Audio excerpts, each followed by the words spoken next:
I'm Brandi Kruse. Coming up today on Undivided, Washington State's Joe Kent breaks with Donald Trump on Iran, resigns his post with the administration. Plus, Seattle leaders just come out and say it. They want to hide the homeless before the World Cup. And the people's sheriff is running for re-election. That and much more coming up today on Undivided. Remember, you can support our show for just $5 a month by signing up at undividedpod.com. That's undividedpod.com.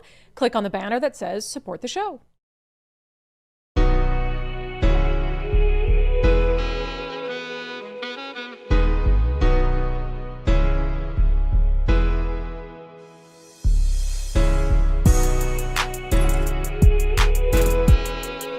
Hello, and welcome to Undivided. Thank you for being here. Thank you so much for your commitment to giving common sense a comeback. Washington State's Joe Kent causing quite the kerfuffle nationally this morning. It was funny. I was like, Nicole, let's reach out to Joe Kent, see if he'll come on the show. And then I was reading these posts on X that he's expected to have this blockbuster interview with Tucker Carlson. Now, I know our podcast is important, but, you know, I guess that maybe he'd choose Tucker Carlson instead of us, but we'll continue to try to get him on.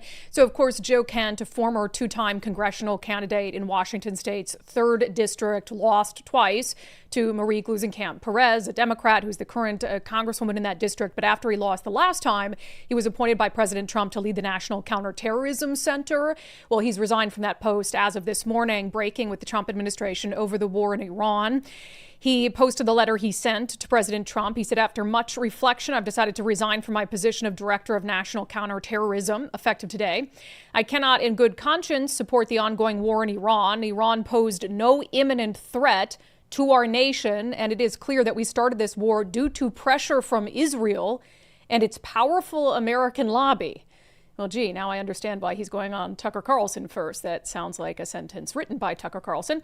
He says, I support the values and the foreign policies that you campaigned on in 2016, 2020, and 2024, which you enacted in your first term. Until June of 2025, you understood that the wars in the Middle East were a trap that robbed America of the precious lives of our patriots and depleted the wealth and prosperity of our nation. In your first administration, you understood better than any modern president how to decisively apply military power without getting us drawn into never-ending wars.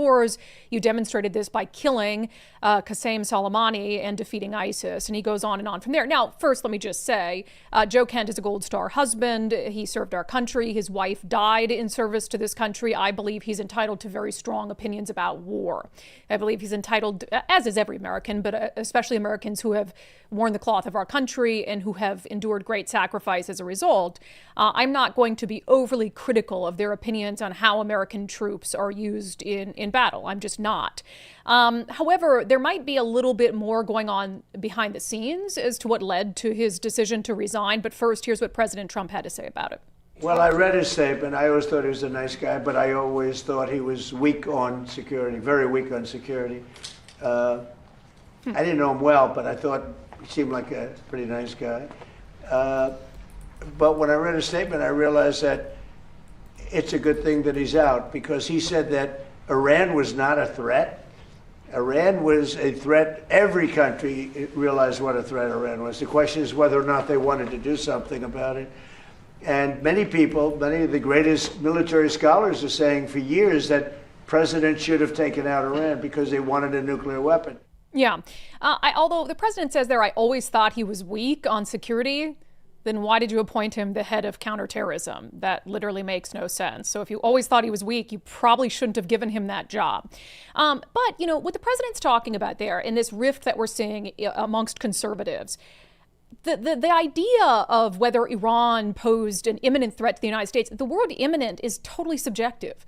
What does an imminent threat mean? To me, the fact that there was a disrupted plot to kill President Trump by Iran, that's an imminent threat to our nation. I mean, what is it? Is imminent we have to wait until they've got ballistic missiles that can reach the United States and they're pointed and they're about to hit the button?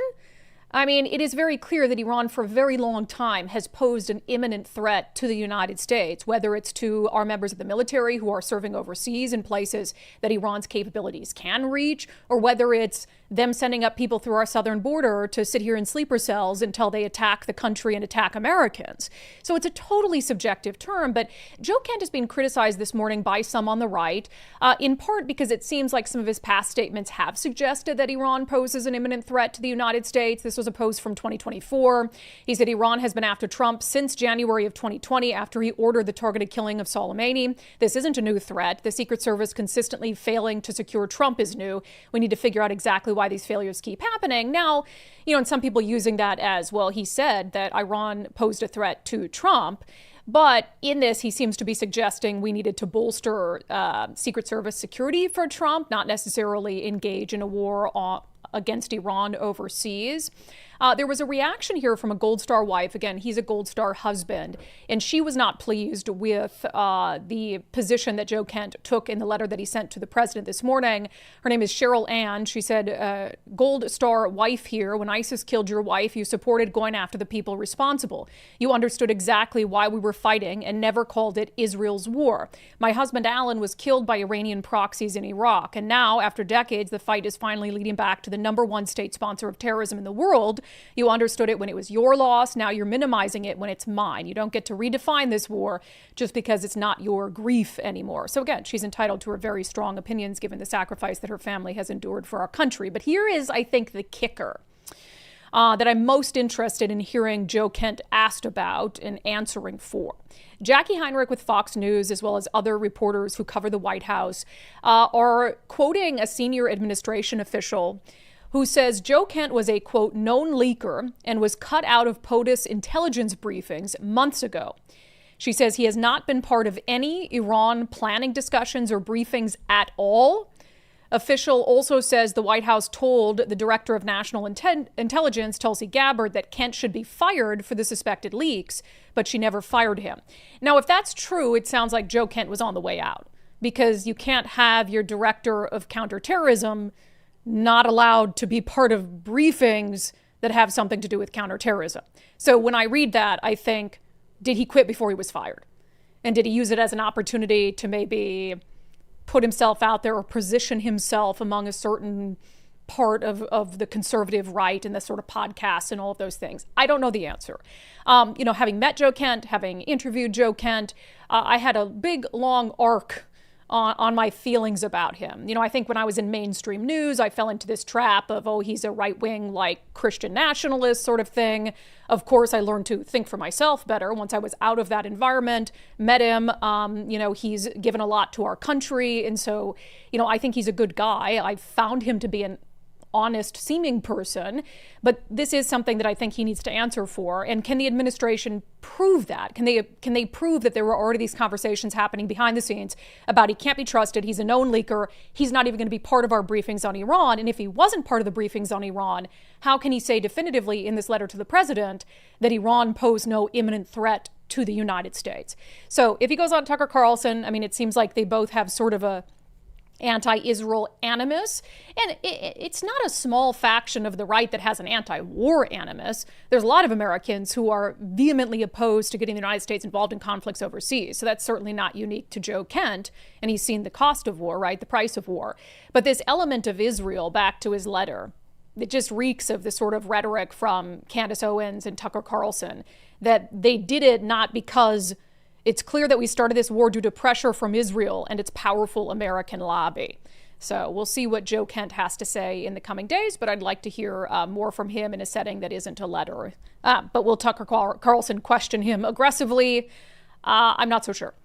All right, let's get to some Seattle news. Man, I love this. I do. Just because we're right about everything all the time, hardly ever wrong. Como News has a headline out. Seattle City Council hears shelter expansion proposal of 500 new beds by June. Interesting. 500 new beds by June. Why June? June. What is happening in June? Oh yeah, we might have hundreds of thousands of people here from all over the world for the World Cup. It's less than 100 days away. And so Seattle is doing what Seattle has always done. Not deal with the homeless crisis 365 days a year in any sort of meaningful form or fashion, but deal with the homeless crisis whenever we're going to have guests. It's like me whenever I have guests over to my house. I rapidly clean up and I shove all the crap that I leave laying around the house in some drawer somewhere. And then as soon as people leave, it's a mess again. And I'll leave the dishes in the sink and all of that. That's what Seattle does to the homeless. But here's one thing I will give them credit for. They're at least admitting it. I mean, they're coming right out and acknowledging it. So at this briefing was the chief of staff for Seattle Mayor Katie Wilson. Here's what she said. The mayor's office is eager to present a shelter acceleration plan. Then we are hopeful and excited about our partnership with City Council to bring that to bear. We would like to bring on 1,000 new units of emergency shelter and emergency housing in 2026. This would be an emergency anyway. We've been in a homelessness state of emergency for over a decade. It has particular timeliness because in about 3 months, our city is about to welcome 250,000 people for the World Cup. I give them a ton of credit. It used to be previous mayors, Jenny Durkin, Bruce Harrell, there'd be some sort of event going on. And you'd go downtown, it would be spick and span. Like the MLB All-Star game. You went down to the stadiums, there wasn't a homeless person in sight. And then our friend Jonathan Cho went like 5 blocks south of that, and all the homeless people are like, yeah, they just moved us down here. And even with that overwhelming evidence, the previous mayors would have said, no, this was a scheduled cleanup. Scheduled sweep. And it's like, okay, you really think we're that stupid? So at least they're just coming right out and admitting it. Out of sight, out of mind. Our mayor, and I think all of you, ran on a platform that we want to be able to bring people inside. And it is really important that when we are hosting so many visitors to our city, we have places for those folks to go. Sorry, not NBA All-Star Game, MLB All-Star Game. Although, if the Sonics come back, maybe there will be an NBA All-Star Game, and they'll sweep the homeless people out before that happens around Key Arena. So here's the thing. Fine. Like, I get it. We're having people here. You're having company over. You're going to just, at least you're acknowledging it. I give you a ton of credit for acknowledging it, is we're going to, and they say, oh, no, we're not just sweeping them. This is about shelter beds. We're getting these emergency beds, 1,000 of them, and then we're going to have wraparound services. So the idea would be that you're not just throwing them in a shelter for a couple nights during the World Cup, but you're actually getting them help for the reason that they were homeless in the first place, and then they wouldn't go back to being homeless after the World Cup is done. So if that's what you're doing, like, I really have no issue with that. But how do I know that's not what's going to happen? Well, because, as we've said a million times, you could probably recite this with me. You cannot solve a problem that you refuse to properly identify, and they continue to refuse to properly identify the problem. We know that right now we have about 4,500 people in the Seattle metro area who are currently unsheltered and sleeping outside. That's from our 2024 point in time count. Of that unsheltered population, about 66% is chronically homeless. So those are folks who've been homeless for a long time and have one or more disabling conditions, typically something related to mental illness or behavioral health challenges. Drugs. It's just drugs. Okay? They refuse to say it. Drug abuse. Oh, can you play that again? Because what was the phrase she used? Can you play it one more time? Sorry.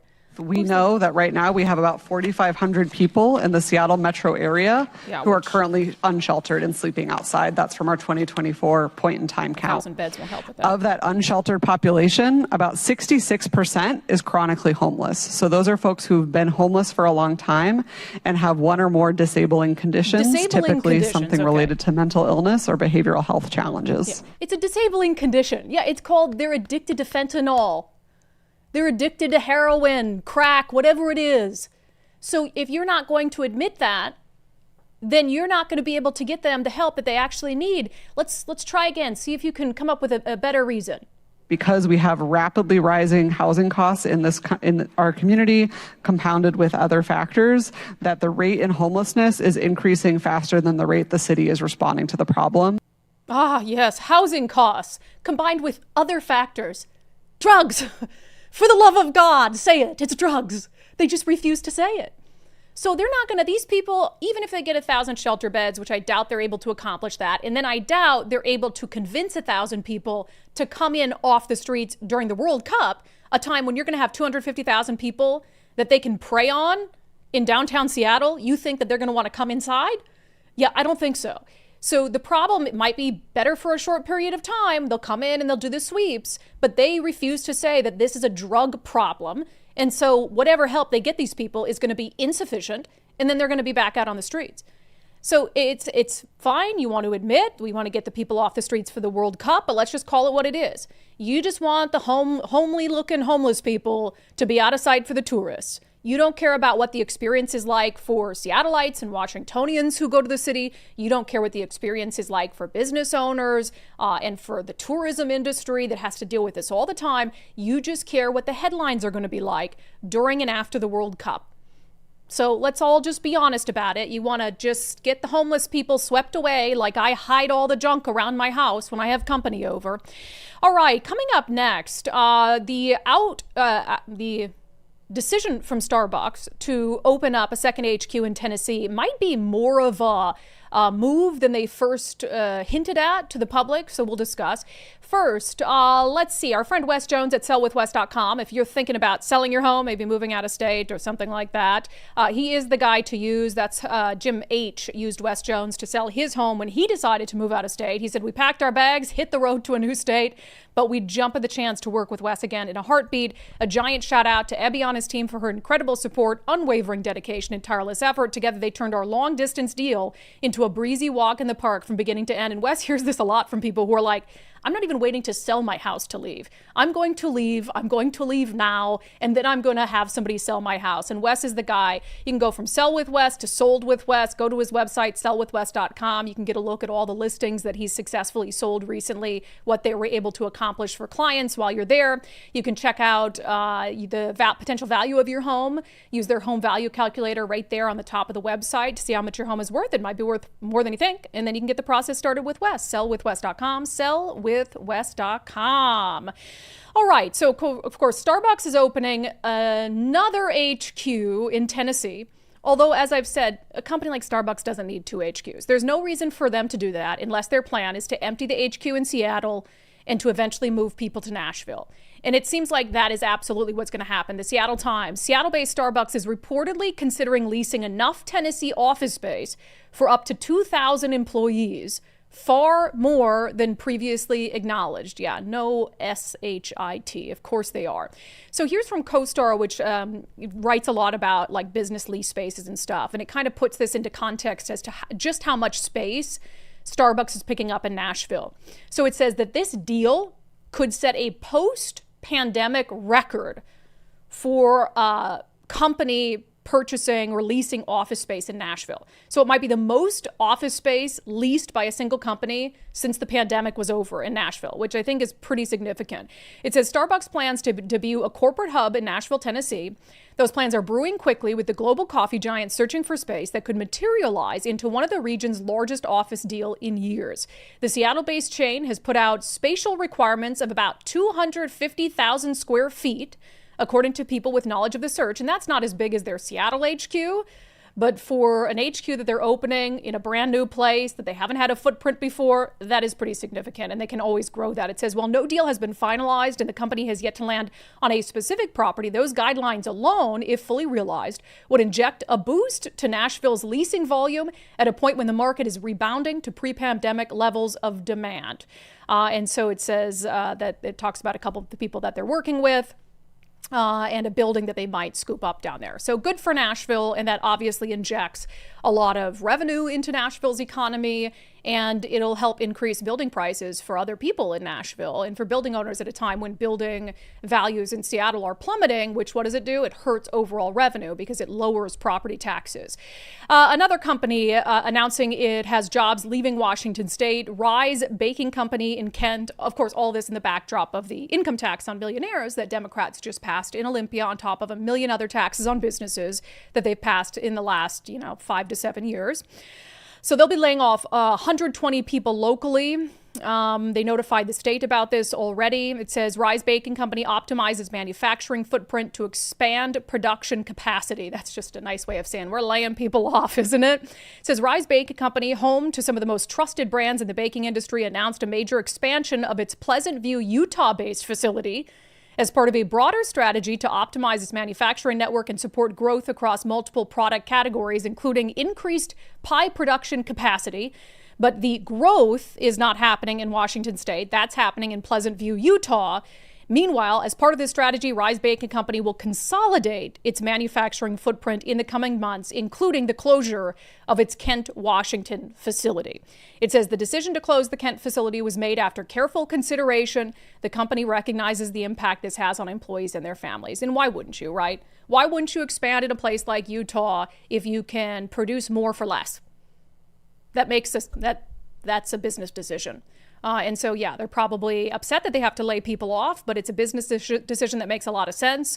And if Bob Ferguson was smart, he'd be reading all of these headlines. He still has time to decide against the income tax and to veto it. Of course, he's not going to do that. And then a reminder that you can track all the companies leaving Washington state. There's this great website set up, leftwashington.org, leftwashington.org. Right now, it's at about 55 companies impacted who've decided very recently to leave Washington state or to lay people off, which already is $165 million in estimated lost tax revenue. So this is going to be an absolute disaster for Washington state's economy, but keeping you up to date on all the people who are fleeing. The story next is interesting because I have a couple split opinions about it that might be unpopular with you guys. But an 8th grader in Anacortes Senior, accused of selling drugs to an 8th grader, is in jail on $150,000 bail, and some city officials are contributing to a GoFundMe for him. We'll dive into all the weird details of it. First, our friend Dave Taylor at First Mark Insurance knows what it's like to run a business in Washington state. It's not easy. The costs are absolutely adding up. And yes, insurance is one of those costs that businesses have to deal with. We're seeing the impact of just increased cost on businesses, like their increased cost for their workers' comp, the L&I stuff, all the stuff they have to go through to maintain their business. Yeah. And then insurance, it just is one of those items that's increasing right along with it. The property values, and rates for property insurance are going up. So yeah, so it's tough on business owners for sure. But that's the benefit of working with a local company to get your insurance needs. Dave Taylor and First Mark Insurance know what you're dealing with. They have to deal with the same cost too as a business. And so they're going to make sure, and we use First Mark for our insurance needs at Undivided, they're going to make sure that you have the best possible price and that you're only paying for the insurance that you absolutely need, but you have insurance that's going to cover you in the event that, something happens to your business or with your business. So firstmarkinsurance.com, you can use them for your business needs or personal needs. I use First Mark for both. Absolutely love them. Firstmarkinsurance.com. The very best part is they work for you, not the insurance companies. So they always have your best interest in mind. All right, let's get to our segment. Unbelievable.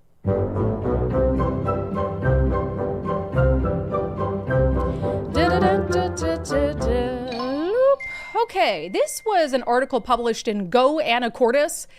We took a bet that not a lot of you read that publication, and so we thought we'd cover the story here on Undivided. And I have some mixed feelings about it. So the headline, Anacortes High School senior arrested, accused of selling fentanyl and cannabis to an 8th grader. Jesus, 8th grader? Look, I dabbled in the Mary Jane when I was in high school, but 8th grade? No way. Absolutely not fentanyl, of course. So it says an Anacortes High School senior has pleaded not guilty to allegedly possessing fentanyl within a school zone, as well as delivering fentanyl and cannabis to an 8th grade student. Zacchaeus LeVincent Hawkins, 18, was arrested March 4th after prosecutors charged him on March 2nd with 3 drug-related felonies: possession of fentanyl in a school zone with intent to deliver, delivery of fentanyl to a minor, and delivery of cannabis to a minor. So it is notable that he is a high school senior, but he's 18 years old, so they're treating him like an adult because he is an adult. Hawkins is being held at the Skagit County Community Justice Center in Mount Vernon on $150,000 bail. So a little bit of information in this article about the police investigation and what led to this. It says on February 20th, a paraeducator allegedly overheard Hawkins tell another student during class that he sells bags of marijuana for gas money, and that he had given an 8th grade student cannabis in exchange for a gift card.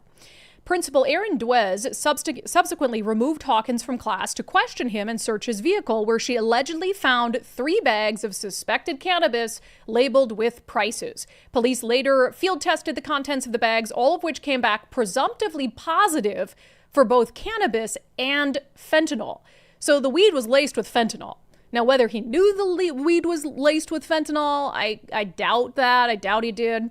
But apparently he hadn't done this just once. He'd done it multiple times. And then that gift card he got in exchange from this 8th grader for weed, apparently like there wasn't money on it or the amount of money he was promised. And so then police say he threatened the 8th grader, presumably with physical violence. It was sort of vague, but threatened the 8th grader if he did that to him again, right? So there's a little bit of a threat element.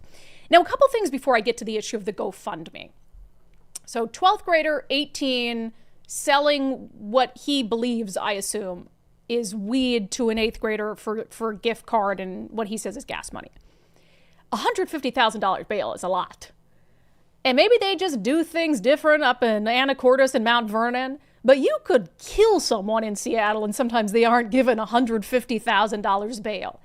I also would probably say, given the amount that he had, I'm going to give him the benefit of the doubt, and I don't think that he knew it was laced with fentanyl. So you've got a situation, what, Nicole? So one of the threats that the parent overheard was that he said, if you don't pay up, I'm going to give you some laced with fentanyl. Oh, I didn't read that in there. So that was a threat that he made, implying that he knew something he had was Pull laced. it up and read me what it says, because I don't have that in front of me. Threaten the 8th grader with laced stuff if he didn't pay. Oh, okay. So maybe he did know that it was laced with fentanyl. I had not said that part of it, or I had not read that part of it. So I still think that $150,000 for an 18-year-old who's accused of basically trying to sell laced weed to an 8th grader, I think that's too much. I think that's a little unusual, which is why I was like, we need to reach out to the prosecutor's office, and we have done that. However, so there's a GoFundMe right now trying to raise money for him to get out, for him to make bail. The GoFundMe is Bring Zacchaeus Hawkins Home and Fight for His Future. It says, my name is Jawan John Hawkins, and I'm fighting for the life of my 18-year-old brother. He's a protector. He's the second oldest of 6 children. Our family fled Ohio for Washington State to escape a household of severe abuse. We came here seeking safety, but Zeke's path led him in a different kind of struggle. So anyway, they're saying he's basically a kid who fled a abusive situation, and he fell into the wrong life, and he shouldn't be stuck in jail on $150,000 bail. Okay. Fine. I really don't have an issue. I've said this before. I don't have an issue if GoFundMe is used to collect bail money for people. I know that at some point was banned from certain platforms. If people want to give their money to literally anything, I don't care. As long as it's not illegal activity in what the money is going to go pay for. But if it's going to go pay for his bail and you want to give him that money, I don't care. Here's the problem I have. It says the GoFundMe campaign has so far raised about $4,400 in donations from about 60 people, including Anacortes City Council member Anthony Young and City Attorney Darcy Swetnam. The city attorney in Anacortes, the city's chief prosecutor, donated to the GoFundMe for an 18-year-old who's accused of selling laced fentanyl to an 8th grader. What in the holy hell? So Go Anacortes reached out to both of them. It says the city attorney did not immediately respond to the request for comment, but the city council member, Anthony Young, did. It says, while the city council member does not personally know Hawkins, he said he decided to donate to the teenager's legal defense after learning that Hawkins had been homeless and lacking parental support and had been attending school despite having to commute to Mount Vernon, or from Mount Vernon. Okay, so he was commuting from Mount Vernon to a high school in the city that you serve as a council member for and selling drugs to an 8th grader that could have killed him because it was laced with fentanyl, and you feel worse for him than you do for the 8th grader? I mean, it's one thing for a city council member to donate to a GoFundMe for someone accused of 3 felonies in their jurisdiction. Entirely different thing for the city's top prosecutor to do it. How am I to believe that and the city prosecutor isn't the one who's going to try this case, because this is a felony, so it's going to be handled by a county prosecutor. But still, there are drug-related cases that go to the city prosecutor in Anacortes. How are we going to believe that you're going to handle those with the seriousness that the issue demands? And of course, white guilt lady. I just knew it. I didn't even see the picture. I knew she would look like that. Color me shocked. But honestly, how can you... That's a total conflict of interest. How can we believe that you're going to prosecute crimes and treat crimes seriously and hold criminals accountable if you're donating to a GoFundMe for someone accused of, in your city, selling drugs to an 8th grader that could have killed him? Like, we can have a whole conversation about the bail. I think the bail amount is weird. I don't understand it. We've reached out to the prosecutors just in the context of we cover bail situations all the time. There are people accused of violent crimes who don't have their bail set at $150,000. Maybe it's because he's like homeless and they don't know if he'll appear for court. So we're going to get to the bottom of that. I maybe have an issue with that. But I certainly am not going to go give him money to get out of jail if I'm the city prosecutor. That is absolutely insane. I don't know how you justify that in any form or fashion. We've reached out. This news outlet reached out to try to get comment, wasn't successful in doing so. Totally inappropriate. I think you have to take every case involving drug abuse and drug dealing or whatever it is away from that prosecutor's office, because she's clearly got an issue with holding people accountable for that kind of conduct. All right, we'll get to some national news coming up next. First, could the future of AI impact your retirement? Are you concerned with what's happening in Iran and what that might mean for your retirement portfolio? Well, our friend Zach Abraham with Buller Capital is having one of his free live webinars coming up April 2nd at 3:30 p.m. Pacific time. And he's going to talk about all of that. Probably more of a focus on Iran than he had initially intended. It was going to focus a lot on AI, crypto, tech, other market noise. But given what's happening with the price of oil and all of that, I think he'll probably answer a lot of questions about that. So full schedule to help you cut through the noise of what's happening across the world right now. And he'll focus on the real fundamentals of value investing, a full reveal of how Bulwark is focused on risk management, always looking for opportunities to lower risk, lower cost, give your retirement as much upside as possible. So join Zach's Cutting Through the Market Noise webinar, April 2nd, 3:30 p.m. Pacific. It's totally free. You can register now at knowyourriskpodcast.com. That's knowyourriskpodcast.com. And if you can't make it, you can schedule your own personalized Know Your Risk portfolio review and subscribe to Zach's daily market recap at knowyourriskpodcast.com. All right, another story. I'm a little bit iffy on how I feel. I know I have an opinion show, but I'm not scared to admit that sometimes I really struggle with how to feel about a particular political story. So this is out of the state of Idaho. The headline, Idaho House passes criminal transgender bathroom ban in businesses. And Nicole smiles. She loves this shit. She loves it. In businesses and government buildings. So under House Bill, am I right? I am. Under House Bill 752, repeat offenders could face felony convictions and up to 5 years in prison if they go in the wrong bathroom. It says the Idaho House on Monday widely passed a bill to criminalize willfully entering public and government bathrooms and changing rooms designated for another sex. The bill would effectively block transgender people from using their preferred public bathrooms in Idaho, expanding on the state's transgender bathroom ban in public schools. So it creates criminal misdemeanor and felony charges for people who knowingly and willfully do this.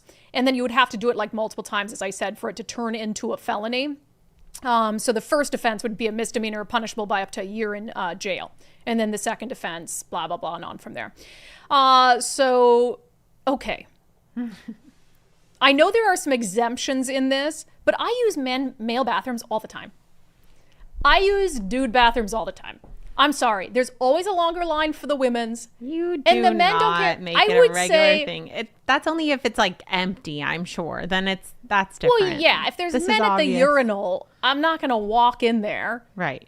But if it's empty and there's a women's line, I'm going in the dudes. And no dude cares if a chick goes in there. That's true. That's the difference. Right. That's the difference. And the bill's sponsor, Cornell Rossor, a Republican, said that it's about protecting women and girls. But obviously you can't just have that carve out that way and say it's okay if a transgender person goes in the boys but not in the girls. So would I be in trouble if I'm, because if I'm at a bar or something and it's like 6 women waiting in line, I'm going in the dude's bathroom. If there's no dudes in it. But I mean, it's not a regular thing. This is obviously meant to get the perverts out of the women's bathrooms. But do they belong in prison?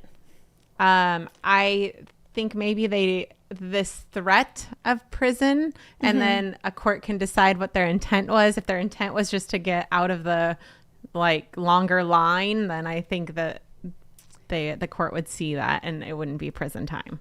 No, I'm okay with a fine. I'm okay with a fine. Look, dude, you keep going in the girls' bathroom. It's weird. That's a fine. At the same time, there are some people who do it to be predators.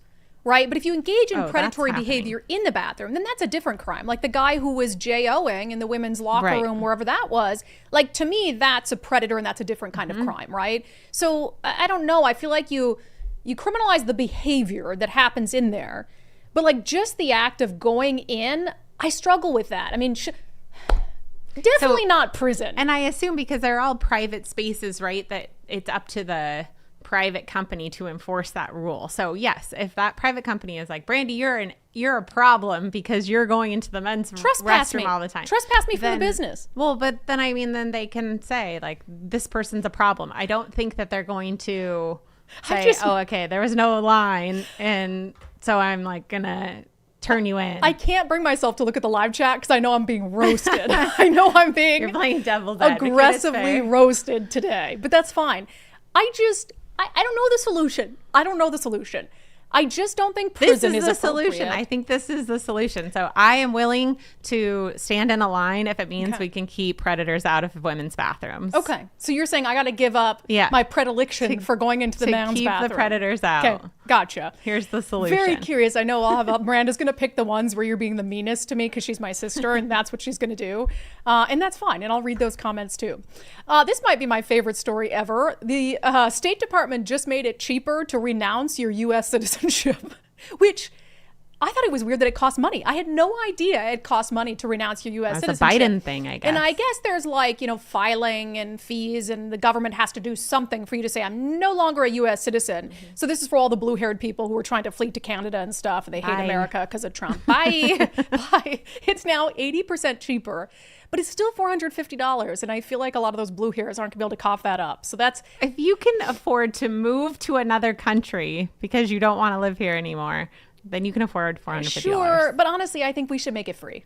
It should be free. You don't want to be an American? By all means, I will do that. Like, no take backs. Marco's like, I will do that personally. I will absolutely do that. So it says, after years of legal battles with several groups representing Americans wanting to give up their citizenship, the department on Friday published a final rule in the Federal Register that reduces the cost from $2,350 to $450. $2,000 is a little high. Yeah, that was Biden. Yeah, you should be able to escape the country if you really want to do so. Because, I mean, we could send all these blue hairs to Iran. They think women are treated so poorly in the United States. Right. Let them go to Iran and renounce their U.S. citizenship. So the fee took effect on Friday. It had been promised in 2023, but never implemented under Biden. So it's being implemented under Trump. And the cost is now the same as it was when the State Department first started charging Americans to formally renounce their citizenship in 2010. So now it's just going to be the same price. And here's a little information that I didn't know. Renouncing your U.S. citizenship can be an intensive and lengthy process. Applicants must repeatedly confirm in multiple written and verbal attestations to a State Department consular officer that they understand the implications of the step before being allowed to take a formal oath of renunciation. It must be then reviewed by the State Department. Now, I get that because, like, what if you're crazy?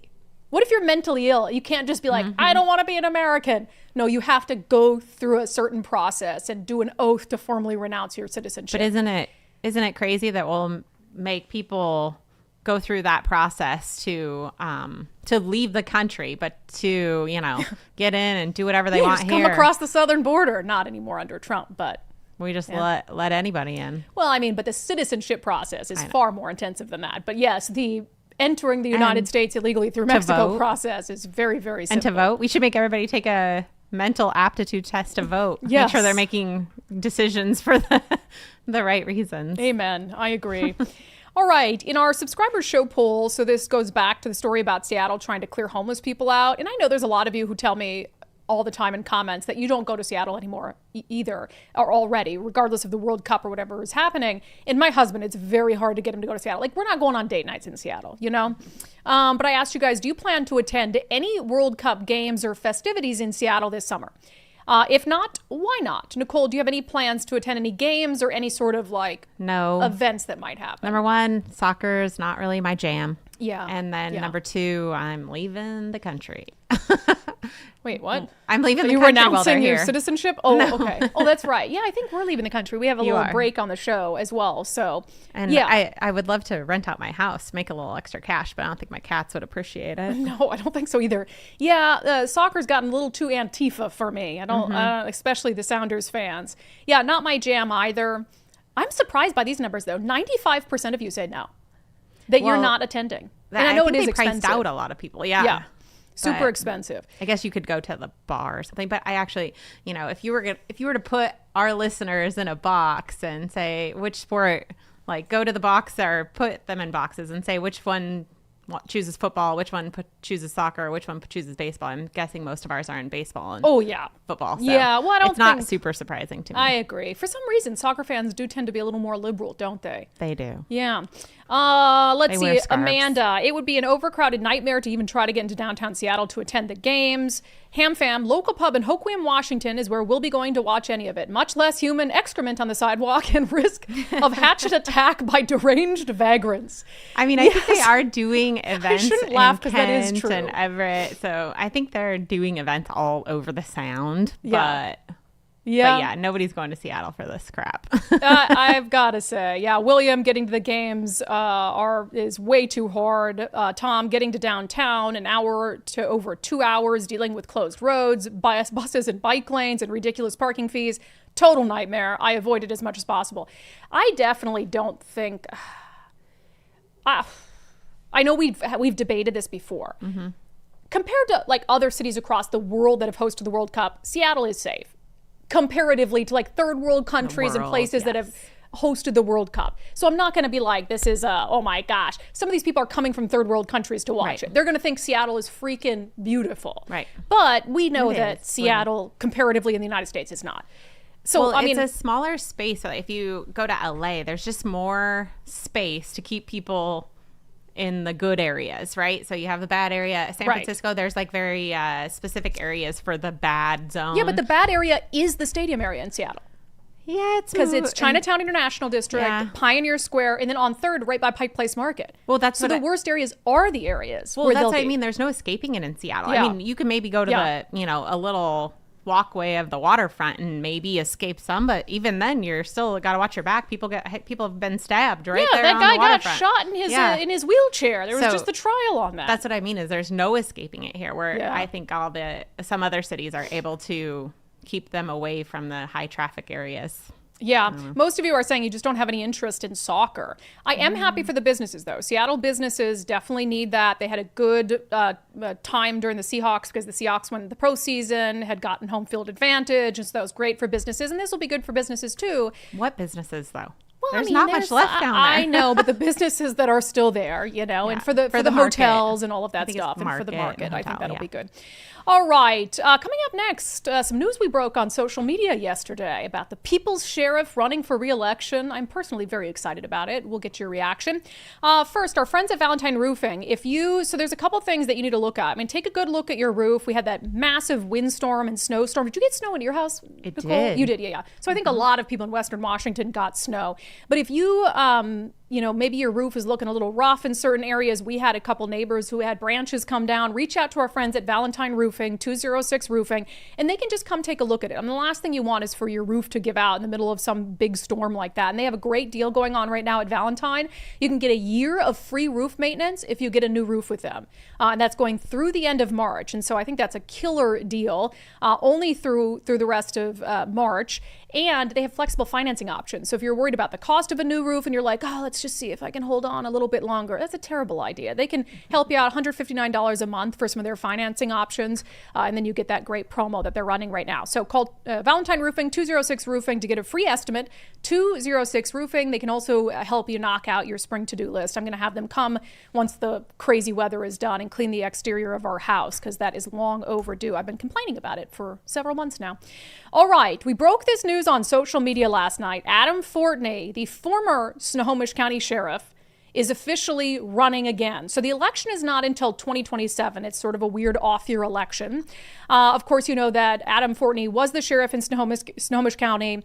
The Democrats ran someone against him. He narrowly lost his bid for re-election in 2023, which I've got to say really broke my heart. I remember the lead up to that election where we, were out there and we were campaigning for him, but at the last minute, like in the final weeks, because I didn't even think it was going to be a problem.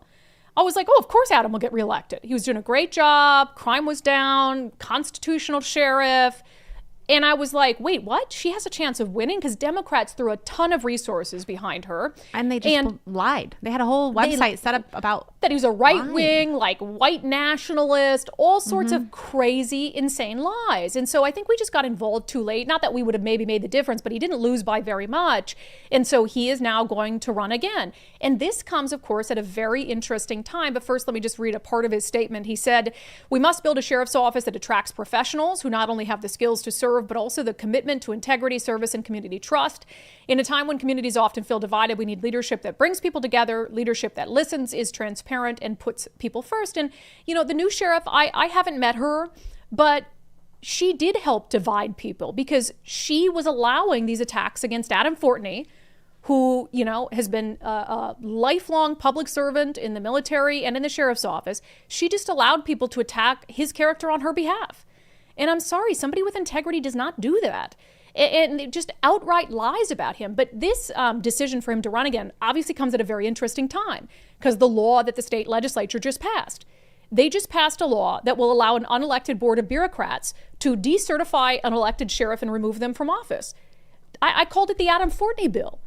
Because Adam Fortney, because he cares about the Constitution, became this controversial figure. And I say that in quotes because he's not controversial at all. He cared about public safety and the rule of law. Wow, that is controversial. And by the way, he's like the nicest person you could ever want to meet. He is such a stand-up guy. So that's what's so hard about the attacks. But, would they use that new law against him if he wins?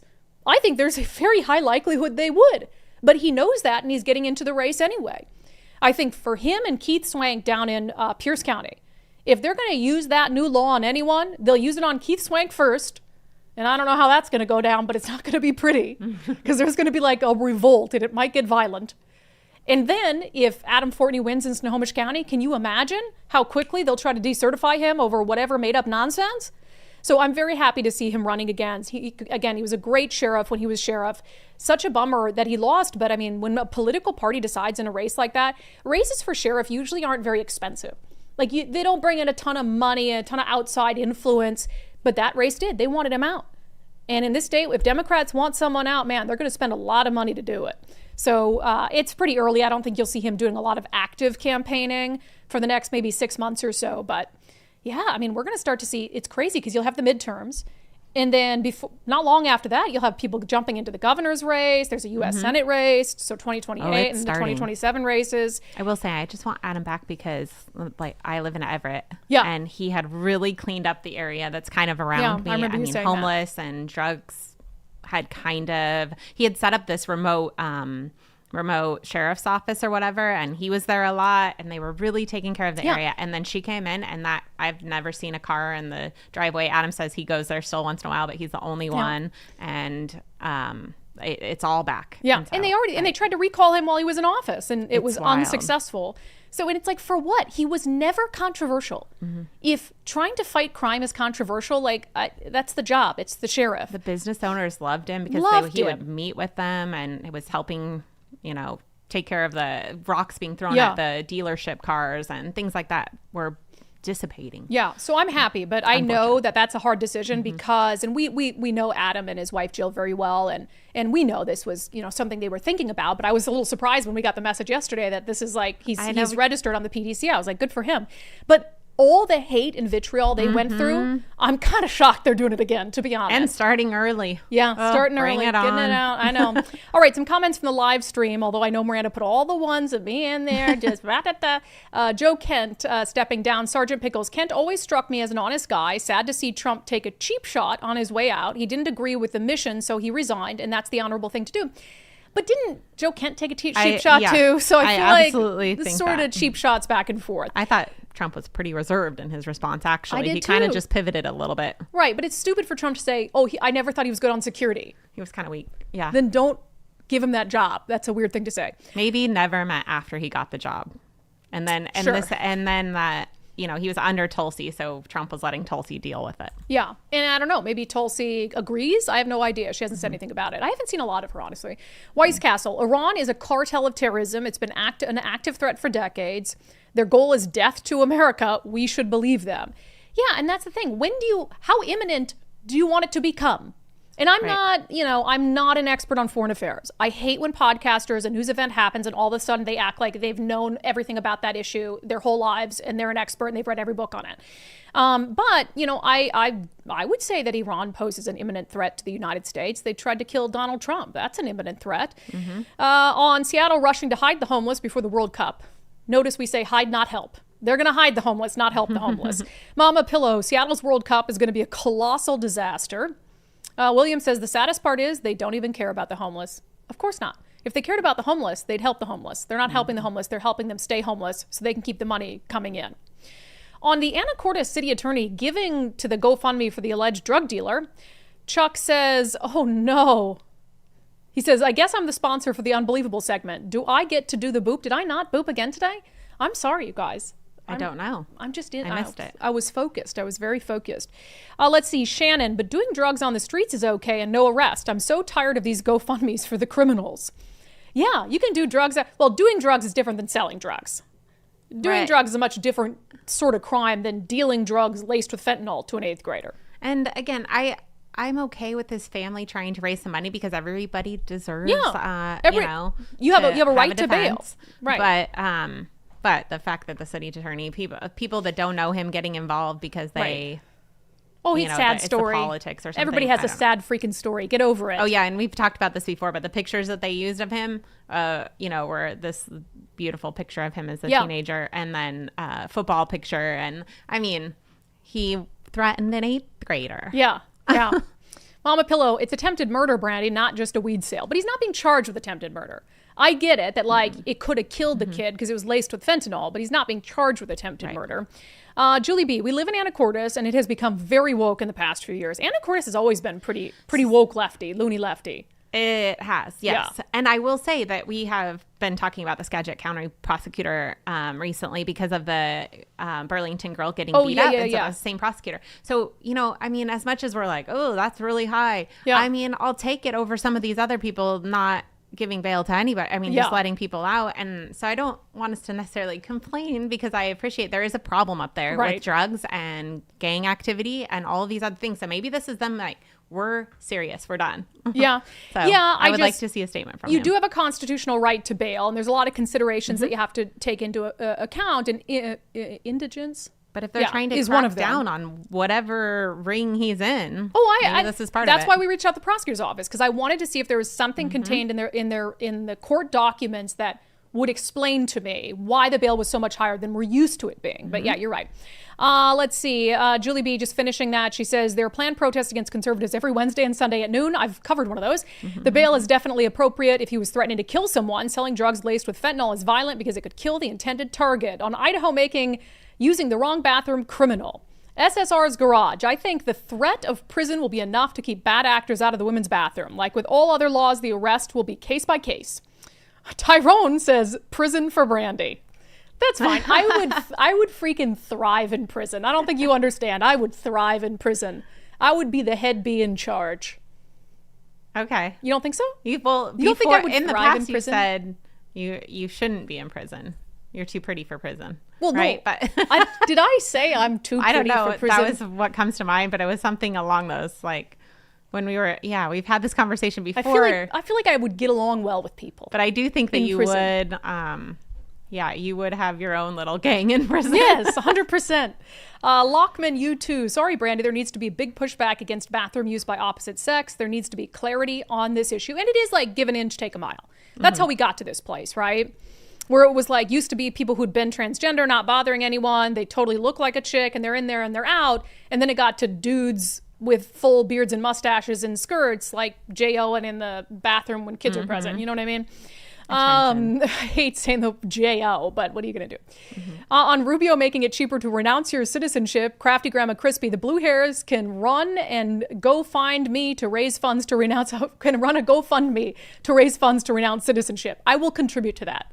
I want to renounce my citizenship. I'm like, here's a check. Here's a check. Rosie O'Donnell and Ellen DeGeneres.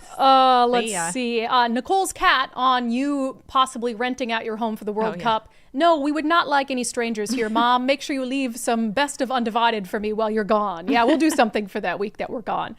A couple super chats. West Motorsport. I flew to Texas to go see Supercross instead of go to Seattle. Yeah, probably funner in there. Baron of Gray Matter. Don't go to Seattle and give that socialist mayor and city council more tax money. Let her reign over her third world S-hole. It isn't safe. Yeah.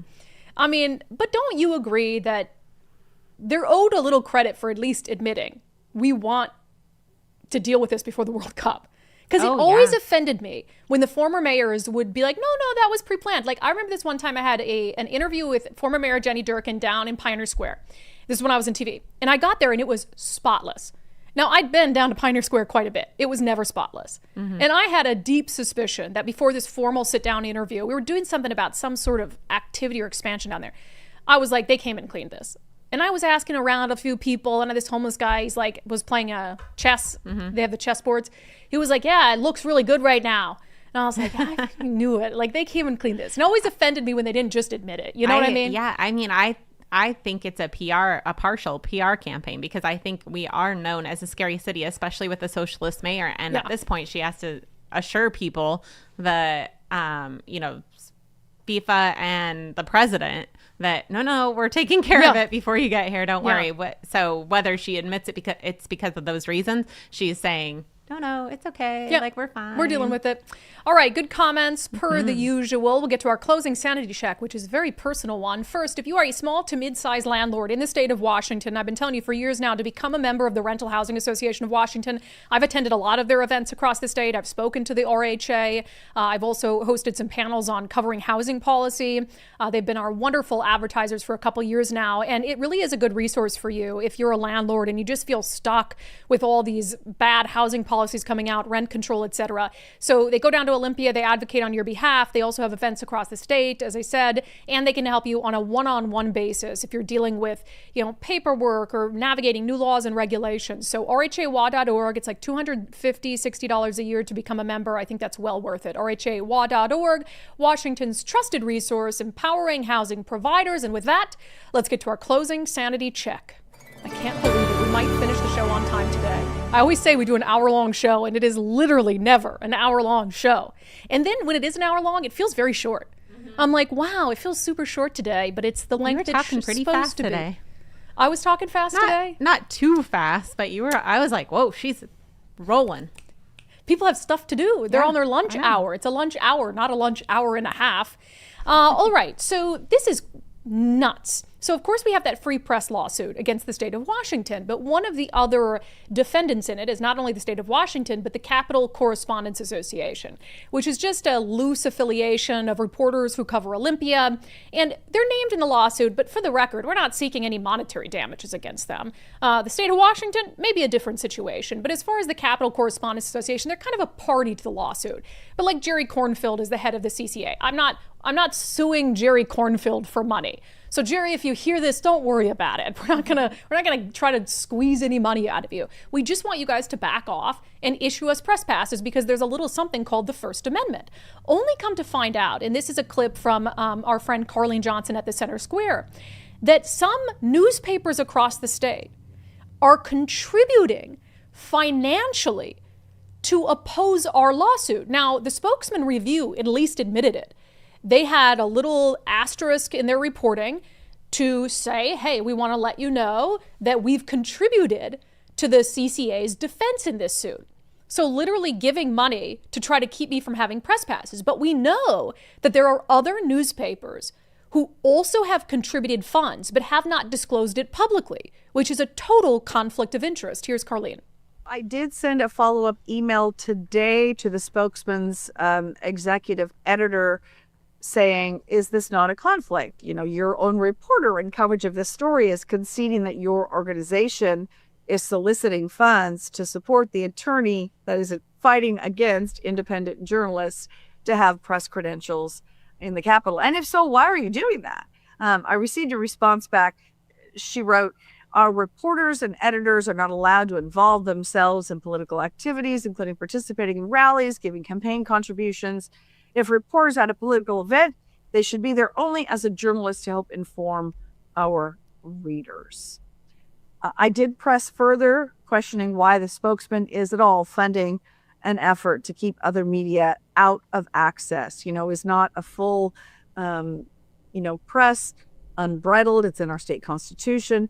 If some folks are on the left, some folks are on the right, shouldn't we all have access to ask the questions that maybe some other media outlets are not? Apparently not. And that's why I say this for them is about self-preservation. There is no other explanation. Their newsrooms are in decline. Their newspapers are failing financially. They see independent media as a threat to their business model. So they are willing to bolster a lawsuit to help the state of Washington make sure I don't get a press pass. Absolutely insane. They should have to recuse themselves from covering the issue at all. Seattle Times spokesman review, anyone involved in that lawsuit should not be able to, that's involved financially in that lawsuit, should not be able to cover it as some sort of unbiased news organization. Unreal. That has been our closing sanity check. That has been today's episode of Undivided. Thank you for being here. Thank you so much for your commitment to giving common sense a comeback, for your support of the show. We appreciate all of you. Is it Monday or Tuesday? What day is it? Oh my God, it's Tuesday. No, I love it. It's St. Patrick's Day. Is it? Yes. Okay. I didn't You're wear not wearing anything green. That's all right. I dare you to pinch me. I literally dare you to come over here and pinch me. No, I'm good. You will not be here tomorrow because you'll be buried in my backyard. All right, we'll see you guys tomorrow. Bye.